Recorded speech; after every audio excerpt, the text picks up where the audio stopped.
Corona की हर खबर। 20 minute में 20 खबरों में आपका स्वागत है और मैं हूं आपके साथ दीपक व्यास। हम अगले 20 मिनट में आपको देश दुनिया की ऐसी 20 खबरें बताने वाले हैं जो इस वक्त न केवल सुर्खियों में हैं बल्कि दिलचस्प और अहम भी हैं। तो शुरू करते हैं 20 मिनट में 20 खबरों का सिलसिला। सबसे पहले देखते हैं राजस्थान की कौन कौन सी खबर इस वक्त अहम है। हैरान कर देने वाला ये वीडियो सोशल मीडिया पर वायरल हो रहा है। इस वीडियो में आरएसी के 2 जवान एक दुकान के अंदर लाठी लेकर दुकानदार की ओर झपटते नजर आ रहे हैं। न्यूज 18 इस वीडियो की पुष्टि तो नहीं करता, लेकिन इस वीडियो को लेकर जो जानकारी सामने आई है उसके मुताबिक ये वीडियो बाड़मेर शहर का है, जहां मुकुल हैंडलूम को बंद कराने पहुंची आरएसी जवानों के साथ दुकानदार की किसी बात पर बहस हो गई और उसके बाद 2 जवानों का पारा गर्म हो गया। गुस्से में आए जवानों ने मुकुल हैंडलूम के दुकानदार को पीटना शुरू कर दिया। इस दौरान दुकान के बाहर लोगों की भारी भीड़ जमा हो गई, लेकिन आरएसी जवानों का गुस्सा नहीं थमा और वो दुकानदार पर लाठी बरसाते रहे। इतना ही नहीं, लोगों की भारी भीड़ को देखकर एक आरएसी जवान ने अपने दूसरे साथियों को भी आवाज देकर बुला लिया और फिर दुकानदार की पिटाई शुरू कर दी। मारपीट का ये वीडियो वायरल तो हो रहा है, लेकिन अभी तक पीड़ित दुकानदार ने इस मामले में कोई रिपोर्ट दर्ज नहीं कराई है। शराब की भट्टी पर पुलिस के हथौड़े की ये तस्वीरें 12 जिले से आई हैं। यहां पुलिस ने कार्रवाई कर एक आरोपी को गिरफ्तार किया है। साथ ही कई लीटर हथकढ़ शराब जब्त करने के साथ साथ 2000 लीटर वॉश भी नष्ट किया है। बताया जा रहा है कि आबकारी विभाग को खबर मिली थी कि 12 के कई गाँव में धड़ल्ले से हथकढ़ शराब का निर्माण हो रहा है। इसी सूचना के आधार पर लोकल पुलिस के साथ आबकारी विभाग की टीम ने हथकढ़ शराब पर हथौड़ा मारने की कार्रवाई शुरू कर दी। जिला आबकारी अधिकारी तपेश चंद्र जैन के नेतृत्व में आबकारी निरोधक दल ने शाहबाद क्षेत्र के खंडेला, सेमरा, कालामाल, तलहटी, सहरोल और बालदा में छापेमारी की। इस छापेमारी से हथकढ़ शराब बनाने वाले लोगों में हड़कंप मच गया। आबकारी विभाग की टीम को इस कार्रवाई के दौरान बालदा के खेतों में एक चालू भट्टी भी मिली और यहां 2 लीटर हथकढ़ शराब भी मिली। इसके साथ ही इस टीम ने कालामाल में भी रेड कर 5 लीटर हथकढ़ शराब जब्त कर एक आरोपी को गिरफ्तार कर लिया। इन दोनों कार्रवाई में पुलिस ने 7 लीटर अवैध हथकढ़ शराब बरामद की और 2000 लीटर वॉश मौके पर ही नष्ट कर दिया। बिजली के ये खंबे और ट्रांसफार्मर वो मायाजाल हैं जिसके फेर में सीकर के सैकड़ों लोगों को लाखों करोड़ों की चपत लग चुकी है। आरोप है कि बिजली विभाग के कुछ अधिकारी और कर्मचारी के साथ मिलकर भूमाफियाओं ने प्लॉट बेचने का ऐसा गोरख धंधा शुरू किया कि सैकड़ों लोग इनके जाल में फंस गए। दरअसल सीकर में अवैध तरीके से सैकड़ों कॉलोनियां काटी गई। प्लॉट लेने वालों को इन कॉलोनियों की वैधता पर शक न हो, इसके लिए यहाँ बिजली कनेक्शन लगा दिए गए। इन्हीं कनेक्शन को देखकर प्लॉट खरीदने वाले झांसे में आ गए और उन्होंने बिना जांच पड़ताल के प्लॉट खरीद लिए। अब यूआईटी इन अवैध कॉलोनियों को तोड़ने में लगी है। साथ ही बिजली निगम के अधिकारियों को पत्र लिखकर इस तरह की कॉलोनियों को शहर नहीं देने की बात लिखी है। ये विभाग की तरफ से शायद मैं मानूंगा कि लापरवाही रही है कि इतनी बड़ी बड़ी अवैध कॉलोनियां जो कि 10-10, 15-15, 20-20 और कुछ कॉलोनियां तो 40-40 बीघा में बसी हुई हैं, जहाँ उन्होंने बड़े बड़े ट्रांसफार्मर लगा के बड़ी बड़ी लाइनें डाल करके और अनियोजित विकास को शायद ये कहें कि बढ़ावा देने में सहयोग ही किया है। इनको नहीं करना चाहिए, क्योंकि विभाग के सीधे डायरेक्शन है कि अगर बिजली कनेक्शन नहीं होगा तो लोग अवैध कब्जे नहीं करेंगे और अवैध कॉलोनियाँ नहीं बसेंगी। लेकिन अवैध कॉलोनियों में बिना परमिशन के या कन्वर्जन के कागज़ देखे हुए इनके अधिकारियों द्वारा जो बिजली कनेक्शन दिए जाते हैं, जिससे अवैध निर्माण को बढ़ावा मिलता है। आपको बता दें कि नियमों के मुताबिक बिजली निगम तब तक किसी कॉलोनी में कनेक्शन जारी नहीं कर सकता जब तक कि उसका सही तरीके से नियमन नहीं हुआ हो, लेकिन सीकर में इस नियम की धज्जियां उड़ाई गई हैं। अलवर जिले के रेडी थाना इलाके से दिल दहला देने वाली एक ऐसी तस्वीर सामने आई है जिसके बारे में जानकर आप ये सोचने पर मजबूर हो जाएंगे कि इंसानियत का इस कदर भी कत्ल हो सकता है। वायरल वीडियो में जो कुछ नजर आ रहा है उसका मजमून बस इतना है कि 4 लोग गुस्से में इस कदर पागल हो उठे कि उन्होंने एक कुत्ते को बांधकर कुल्हाड़ी से उसके 3 पैर काट डाले और पैर काटे जाने की वजह से निकले खून और बेइंतहा दर्द की वजह से कुत्ते की मौत हो गई। बताया जा रहा है कि आरोपियों को शक था कि पड़ोसी का कुत्ता उसकी बकरी के बच्चे को उठाकर ले गया था और इसी वजह से इन लोगों ने मौका देखकर कुत्ते को दबोच लिया और 4 लोगों ने मिलकर उस कुत्ते की हत्या कर दी।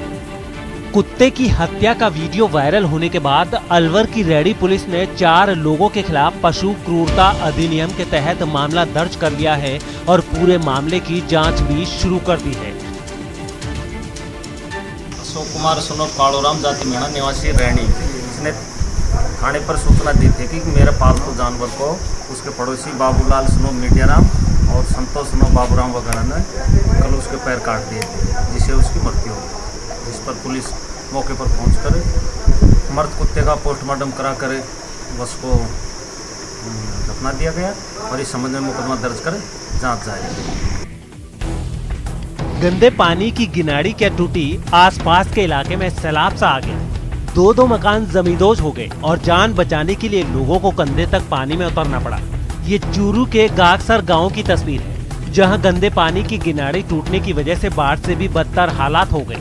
एक तो पानी की परेशानी, ऊपर से इससे निकल रहे बदबू ने लोगों की जिंदगी बेहाल कर दी। बताया जा रहा है कि चूरू से निकलने वाला गंदा पानी गागसर के पास गिनाड़ी में जमा हो रहा था और शुक्रवार की सुबह अचानक ही ये ध्वस्त हो गई और इसकी वजह से गागसर गांव जलमग्न हो गया। इस पानी की वजह से पास से गुजर रही सड़क पर भी सैलाब सा आ गया। गिनाड़ी टूटने के बाद प्रशासन ने रेस्क्यू ऑपरेशन कर पानी में फंसे लोगों को तो बाहर निकाल लिया है, लेकिन इस गंदे पानी और इसकी बदबू से लोगों को निजात कब मिलेगी कहना मुश्किल है। टोंक जिले की पीपलू पंचायत के लोगों का घर के अंदर पीने के पानी के नल का सपना अब सच होने वाला है। दरअसल केंद्र सरकार की जल जीवन मिशन योजना के तहत टोंक जिले की पीपलू पंचायत समिति के 20 गांवों में घर घर नल कनेक्शन को मंजूरी मिल गई है और खास बात यह है कि इसके लिए 17 करोड़ 97 लाख रुपए की मंजूरी भी मिल गई है। पीपलू क्षेत्र में 5 गांवों में कार्यादेश लागू हो चुके हैं और 8 गांवों के टेंडर प्रोसेस में हैं, जबकि 7 गांवों की वित्तीय स्वीकृति जारी हो चुकी है। आपको बता दें कि जल जीवन मिशन के तहत 2024 तक पीपलू क्षेत्र के 118 गांव इस योजना से लाभान्वित होंगे, जिसमें कुल 27,000 घरों तक पानी पहुंचेगा। पीपलू क्षेत्र में इस वक्त जो हालात हैं उसके मुताबिक 189 स्कूलों में से सिर्फ 94 स्कूलों में ही नल कनेक्शन है। वहीं 125 बालवाड़ी आंगनबाड़ी केंद्रों में से सिर्फ 5 में ही नल कनेक्शन है, जबकि 25 ग्राम पंचायतों में से 1 में भी नल कनेक्शन उपलब्ध नहीं है। ऐसे में ये भी फैसला हुआ है कि इसी योजना के तहत बाकी बचे 95 स्कूलों, 120 आंगनबाड़ी केंद्र और 25 ग्राम पंचायतों को भी कनेक्शन दिए जाएंगे। जल जीवन मिशन के तहत पीपलू खंड में कुल 118 गाँव में घर घर पेयजल पहुँचाने की योजना है। इसमें 20 गाँव में स्वीकृति आ चुकी है। 20 में से 5 गाँव में कार्य जारी है, जिसमें से रानोली जो विलेज है उसमें लगभग 80% कार्य पूर्ण हो चुका है और शेष गाँव में भी कार्य प्रगति पर है। इसके अलावा 7 गाँवों की अभी तकनीकी स्वीकृति मिली, वित्तीय स्वीकृति मिलना शेष है और जो 8 विलेज हैं उनमें टेंडर अंडर प्रोसेस है, वो भी जल्दी ही पूर्ण होने पे वहाँ भी कार्य शुरू किया जाएगा। राजस्थान माध्यमिक शिक्षा बोर्ड यानी आरबीएसई के 10वीं और 12वीं क्लास के करीब 21 लाख स्टूडेंट्स को रिजल्ट के लिए अभी और इंतजार करना होगा। आरबीएसई रिजल्ट के लिए सीबीएसई के फॉर्मूले का इंतजार कर रहा था। बोर्ड की प्लानिंग थी कि सीबीएसई का फॉर्मूला कॉपी करके रिजल्ट जारी कर देंगे, लेकिन आरबीएसई का प्री बोर्ड टेस्ट न कराने के आदेश ने उसकी तैयारियों पर पानी फेर दिया है। दरअसल सीबीएसई ने 10वीं, 11वीं और 12वीं तीनों कक्षाओं में से इस साल की परीक्षा के अंकों को ज्यादा महत्व दिया है। वहीं पिछली 2 कक्षाओं के मार्क्स को 30% जोड़ने की सलाह दी है। खासकर 10वीं और 12वीं के प्री बोर्ड एग्जाम को आधार बनाया जाएगा। ऐसे में पिछले 2 साल के परिणाम के आधार पर ही रिजल्ट देने की बाध्यता होगी। इस साल स्टूडेंट्स के सेशनल मार्क्स ही जोड़े जा सकते हैं। सामान्य भाषा में समझे तो सीबीएसई में 12वीं क्लास के स्टूडेंट्स को 10वीं 11वीं में मिले कुल अंकों के 30% और इस साल हुई प्री बोर्ड परीक्षा के 40% अंकों को जोड़ा जाएगा। आरबीएसई में 12वीं के स्टूडेंट्स को 10वीं के 30% तक अंक मिल जाएंगे, लेकिन 11वीं में भी स्टूडेंट को प्रमोट ही किया गया था। वहीं 12वीं में भी प्री बोर्ड जैसी कोई परीक्षा नहीं हुई। 11वीं में भी हाफ ईयरली एग्जाम को ही फाइनल एग्जाम मान लिया जाएगा, जबकि 12वीं में तो प्रैक्टिकल एग्जाम भी नहीं हुए, कोई टेस्ट तक नहीं लिया गया, प्री बोर्ड भी नहीं हो सके। सीधे सीधे कहें तो 12वीं क्लास का एक भी अंक स्कूल के पास नहीं है। सेशनल मार्क्स स्कूल जरूर दे सकता है। शिक्षा विभाग के पास अब यही विकल्प है कि 10वीं के अंकों को अधिक महत्व देते हुए 11वीं के हाफ ईयरली के मार्क्स और 12वीं के सेशनल मार्क्स को आधार बनाया जाए। फिलहाल शिक्षा विभाग ने कोई निर्णय नहीं किया है कि वो कैसे 12वीं के स्टूडेंट्स को मार्क्स देगा।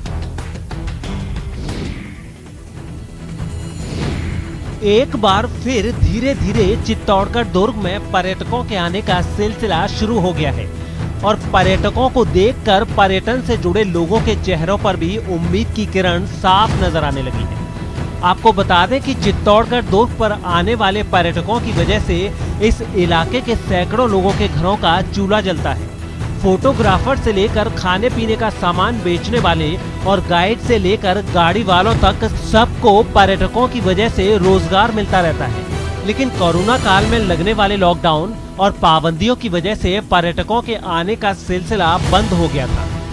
पर्यटकों के नहीं आने की वजह से सैकड़ों लोगों के रोजगार का जरिया भी छिन गया था और अब जब दूसरी लहर के कमजोर पड़ने के बाद पर्यटकों के आने का सिलसिला शुरू हो रहा है तो पर्यटन व्यवसाय के लोगों की भी उम्मीद जगी है कि अब उनके भी दिन बदलने वाले हैं।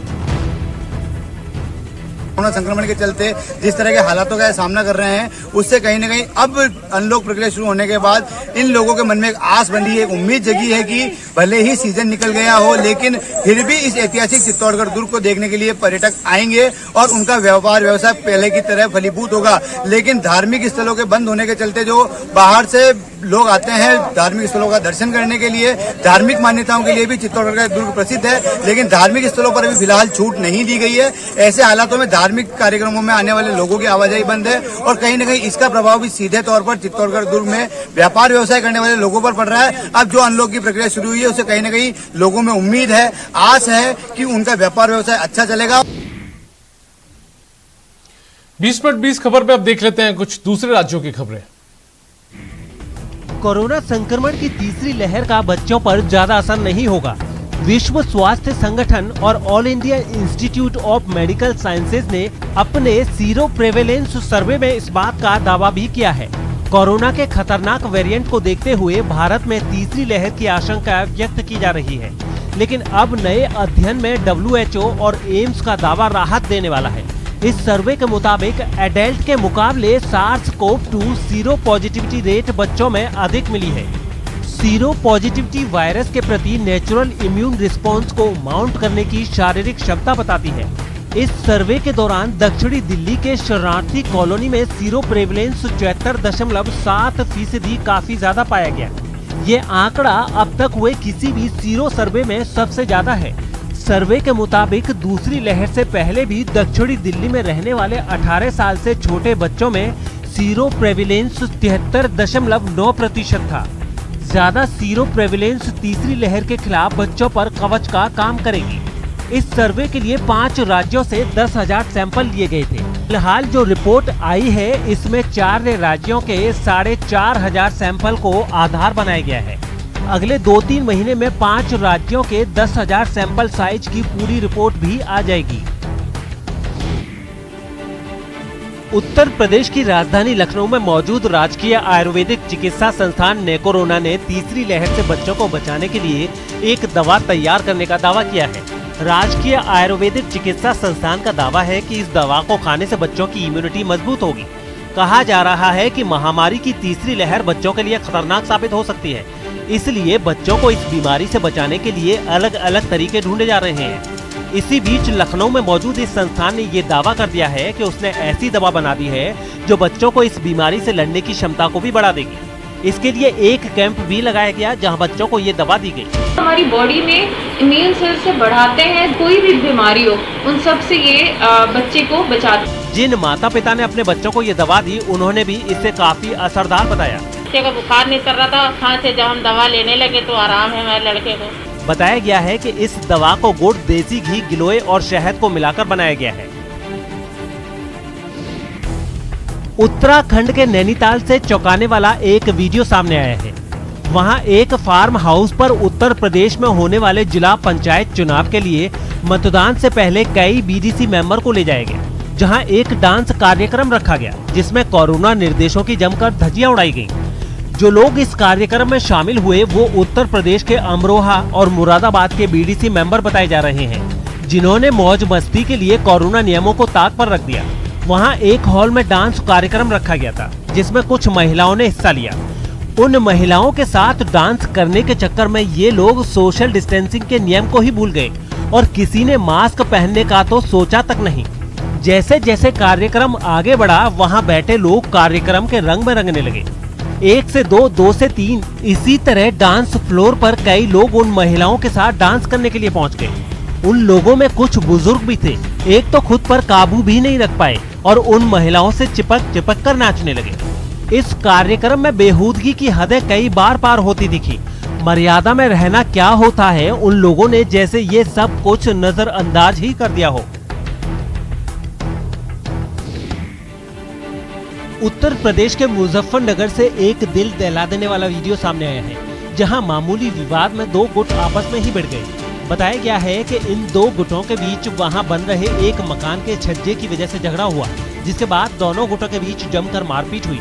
मकान के अंदर मौजूद ये लोग डंडों और फावड़ों से एक दूसरे पर हमला करते दिखे। जंग का मैदान बने इस मकान के अलग अलग हिस्से में काफी देर तक इसी तरह मारपीट होती रही। इस दौरान वहां मौजूद महिलाओं के बीच भी खूब हाथापाई हुई। दोनों पक्षों के बीच वहां काफी देर तक लाठी और फावड़े से इसी तरह जंग चलती रही। हमारे गेट के अंदर छज्जा निकाल रहे, हमने गेट भी लगवा दिया और अब जब मान नहीं रहे। इसके बाद पुलिस ने घायलों को अस्पताल पहुंचाया। मकान निर्माण में छज्जे को लेकर के विवाद हो गया था और दोनों पक्षों में मारपीट हो गई थी। पुलिस ने इस मामले में शामिल सभी आरोपियों के खिलाफ सख्त कार्रवाई का भरोसा दिया है। उत्तर प्रदेश के प्रयागराज से एक चौंकाने वाला वीडियो सामने आया है, जहां बीच सड़क पर कुछ लोगों ने एक शख्स को अगवा कर लिया। खास बात यह है कि सड़क के पास ही बने एक मकान की बालकनी से किसी ने इस घटना का वीडियो भी बना लिया, जिसमें बंदूक पकड़े एक आरोपी सड़क के किनारे खड़ा नजर आया, जबकि उसके बाकी साथी उस शख्स को जबरन गाड़ी के अंदर धकेलने की कोशिश करते दिखे। थोड़ी ही देर में उन्होंने बंदूक के दम पर उसे अपनी गाड़ी में बैठा लिया। बताया गया है कि हथियारों से लैस बदमाश उस शख्स को अगवा करके अपने साथ ले गए। दिन दहाड़े बीच सड़क पर हुई इस घटना से इलाके में दहशत मच गई है। यूपी के उन्नाव में पुलिस पर हुए पथराव के बाद एक इंस्पेक्टर समेत 4 पुलिस वालों को ही सस्पेंड कर दिया गया। आरोप है कि इन पुलिस वालों ने झड़प के दौरान पहने जाने वाले हेलमेट, जैकेट और ढाल जैसे साजो सामान का इस्तेमाल नहीं किया, जिसकी तस्वीरें अखबारों में भी छाप दी गई। इन तस्वीरों में एक पुलिस वाला तो सिर पर प्लास्टिक का स्टूल रखकर जबकि दूसरा एक टोकरी को ढाल बनाकर उपद्रवियों से बचता देखा। तस्वीरें सामने आने के बाद विपक्ष ने भी इसे मुद्दा बना लिया। इसके बाद इन पुलिस वालों पर लापरवाही बरतने के आरोप में कार्रवाई की गई। इंस्पेक्टर कोतवाली और संबंधित चौकी इंचार्ज और अन्य 2 कांस्टेबल्स को भी निलंबित किया गया है, जो एंटी राइट गियर प्रॉपर्ली नहीं पहने हुए थे। आपको बता दें कि उन्नाव में सड़क हादसे में 2 लोगों की मौत के बाद हिंसा भड़क गई थी। गुस्साए लोगों ने हाईवे पर शव रखकर जाम लगा दिया था, लेकिन जब पुलिस वाले उन्हें हटाने पहुंचे तो लोगों ने उन पर ही पथराव कर दिया था। हालांकि बाद में पुलिस ने उपद्रवियों पर कार्रवाई की और अब तक 43 लोगों की गिरफ्तारी की जा चुकी है। बिहार के सहरसा से हैरान कर देने वाला एक वीडियो सामने आया है। वहां आपसी रंजिश में गोलीबारी करने वाले 2 आरोपियों को कुछ लोगों ने पकड़कर खूब पीटा। बताया गया है कि आरोपियों ने एक दिन पहले भी गांव के शख्स से मारपीट की थी, जिसके अगले दिन वो फिर दादागिरी दिखाने के लिए एक स्कूल के पास पहुंच गए, जिन्हें गांव वालों ने पकड़ लिया और दोनों को जमीन पर लिटाकर जमकर पीटा। इन लोगों में महिलाएं भी शामिल दिखी। किसी ने लात घूंसे चलाए तो किसी ने आरोपियों की डंडे से पिटाई की। गांव वालों ने आरोपियों से सबसे पहले उनके पास मौजूद हथियार छीनने की कोशिश की। ये गांव वाले वहां तब इकट्ठा हुए जब उन्होंने गोलीबारी की आवाज सुनी। इस मामले में पुलिस तक पहुंचने के बाद उनकी तरफ से ये भरोसा दिया गया कि आरोपियों के खिलाफ कार्रवाई की जाएगी। प्राथमिकी दर्ज की गई है, अपराधियों की गिरफ्तारी भी हुई है। बताया गया है कि इन लोगों के मारपीट करने से पहले आरोपियों ने कई बार फायरिंग की थी, जिससे गांव वाले दहशत में आ गए थे।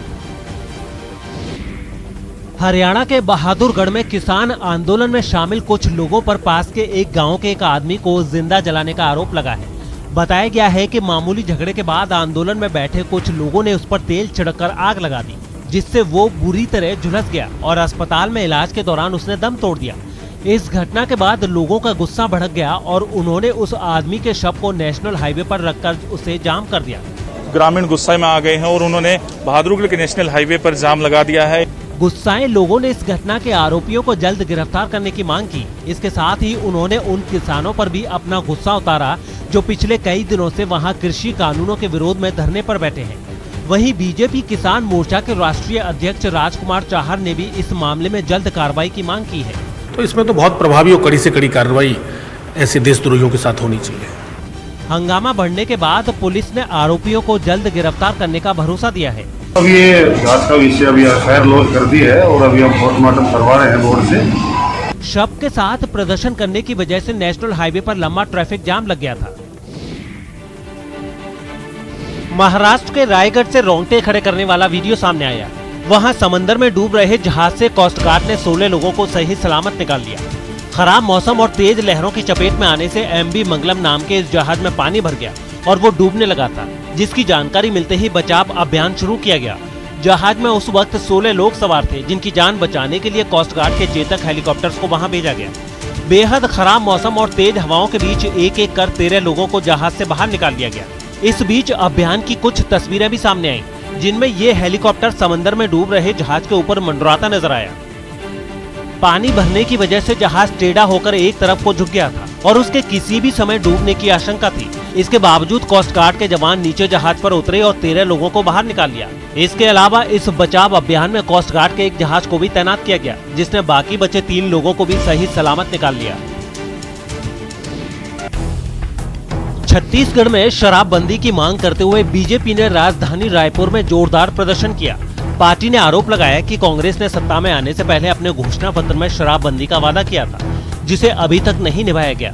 और इस मुद्दे पर सरकार का विरोध करते हुए बीजेपी ने मुख्यमंत्री आवास का घेराव करने की कोशिश की, लेकिन वहां मौजूद पुलिस ने पार्टी नेताओं और कार्यकर्ताओं को आगे बढ़ने नहीं दिया, जिस वजह से वहां पुलिस और प्रदर्शनकारियों के बीच धक्का मुक्की शुरू हो गई। प्रदर्शनकारी जब पुलिस के घेरे को नहीं पार कर सके तो वहां जमीन पर बैठ गए। इससे पहले उन्होंने शराब की बोतलों के साथ एक इलाके में धरना भी दिया। इस दौरान कई प्रदर्शनकारी पार्टी के झंडे के साथ दिखाई दिए। उन्होंने वहां सरकार के खिलाफ खूब नारे भी लगाए। बताया गया है कि बीजेपी ने कांग्रेस के कई विधायकों और मंत्रियों के आवास के बाहर भी इसी तरह प्रदर्शन किया। और अब देख लेते हैं अंतर्राष्ट्रीय जगत की कुछ अहम खबरें। पूरी दुनिया को कोरोना संकट में उलझाकर चीन अंतरिक्ष की महाशक्ति बनने का सपना देख रहा है। इस बार उसने अपने नए नवेले स्पेस स्टेशन के लिए 3 अंतरिक्ष यात्रियों के साथ अपना पहला मिशन रवाना कर दिया। इंसानों को स्पेस में ले जाने वाला ये चीन का अब तक का सबसे लंबा मिशन है, जो 3 महीने तक जारी रहेगा। इससे पहले इस लॉन्चिंग के लिए सैटेलाइट लॉन्च सेंटर पर एक रॉकेट तैयार खड़ा नजर आया और जैसे ही इशारा मिला, रॉकेट का ताकतवर इंजन स्टार्ट हो गया और हवा में कई फीट ऊंचा धुएं का गुबार उठने लगा। इसके बाद तो रॉकेट सीधा मंजिल पर निकल पड़ा। उड़ते उड़ते रॉकेट ने इतनी रफ्तार पकड़ ली कि वो किसी टूटते तारे की तरह नजर आया और लगभग 7 घंटे के सफर के बाद धरती को पीछे छोड़ स्पेस स्टेशन भी पहुंच गया। इस दौरान रॉकेट से जुड़े स्पेसशिप में बैठे चीन के 3 अंतरिक्ष यात्री भी बिल्कुल साफ साफ दिखे। अंतरिक्ष में बादशाहत कायम करने की फिराक में बैठे चीन को अपने इस मिशन से काफी उम्मीदें हैं। इस लॉन्चिंग साइट से मीलों दूर राजधानी बीजिंग में चीन की सेना और पार्टी के बड़े पद अधिकारी भी रॉकेट पर नजरें गड़ाए बैठे नजर आए। इससे पहले अंतरिक्ष के लिए उड़ान भरने वाले 3 एस्ट्रोनॉट्स को शानदार विदाई दी गई। गुब्बारे झंडे लहराकर लोगों का हुजूम उन्हें शुभकामनाएं देता दिखा। इसके बाद लगभग आधा दर्जन गाड़ियों के काफिले में चीन के 3 अंतरिक्ष यात्रियों को कड़ी सुरक्षा के बीच सैटेलाइट लॉन्च सेंटर लाया गया। उनकी हिफाजत के लिए 5 सुरक्षाकर्मी गाड़ियों के आगे आगे मोटरसाइकिलों पर भी चलते रहे। लॉन्च सेंटर पहुंचकर अंतरिक्ष यात्री बेहद उत्साहित दिखे। वो लगातार खुशी से अपने हाथ हिलाते रहे। उन्होंने वहां अधिकारियों को बेफिक्र रहने को कहा और मिशन पर निकल गए। फ्रांस में कोरोना नियमों में मिली छूट के बाद वहां का मशहूर टूरिस्ट स्पॉट डिज्नीलैंड खोल दिया गया है। महामारी की वजह से पिछले 8 महीनों से बंद पड़े पेरिस के डिज्नीलैंड के दोबारा खुलते ही बच्चों से लेकर बड़े तक काफी खुश नजर आए। डिज्नीलैंड खुलते ही बड़ी संख्या में लोग अपने पसंदीदा थीम पार्क घूमने पहुंचे, जहां मिक्की माउस, मिनी माउस और कुछ अन्य कार्टून के खास लिबास में मौजूद स्टाफ ने सभी का जोरदार स्वागत किया, जिसके बाद बच्चे और बड़े खुशी से उछलते हुए पार्क में प्रवेश करते दिखे। डिज्नीलैंड के एंट्री गेट पर बनी बालकनी पर खड़े कार्टून किरदारों ने धमाकेदार म्यूजिक पर झूमते हुए सभी सैलानियों का मनोरंजन भी किया। इतने दिनों बाद वहां घूमने पहुंचे सभी लोग बेहद उत्साहित नजर आए, जिनके बीच डिज्नीलैंड पेरिस की अध्यक्ष नताशा भी मौजूद रहीं। फ्रांस के मास्क मुक्त होने के बावजूद यहां पहुंचे सैलानी मास्क लगाए नजर आए, क्योंकि एहतियात के तौर पर डिज्नीलैंड में अब भी 6 साल से ज्यादा उम्र वाले बच्चों और बड़ों के लिए मास्क पहनना जरूरी रखा गया है।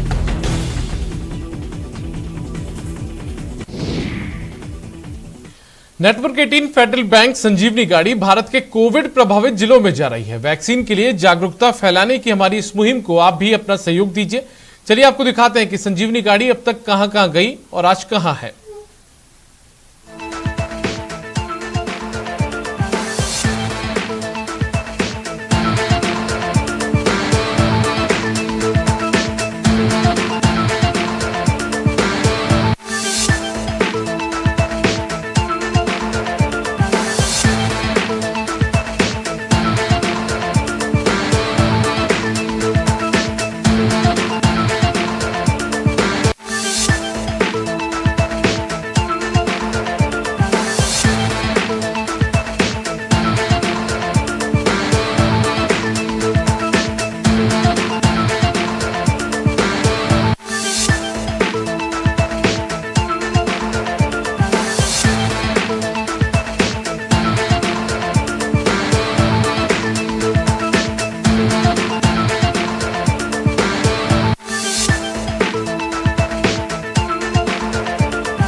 और इस बुलेटिन में फिलहाल इतना ही। नमस्कार।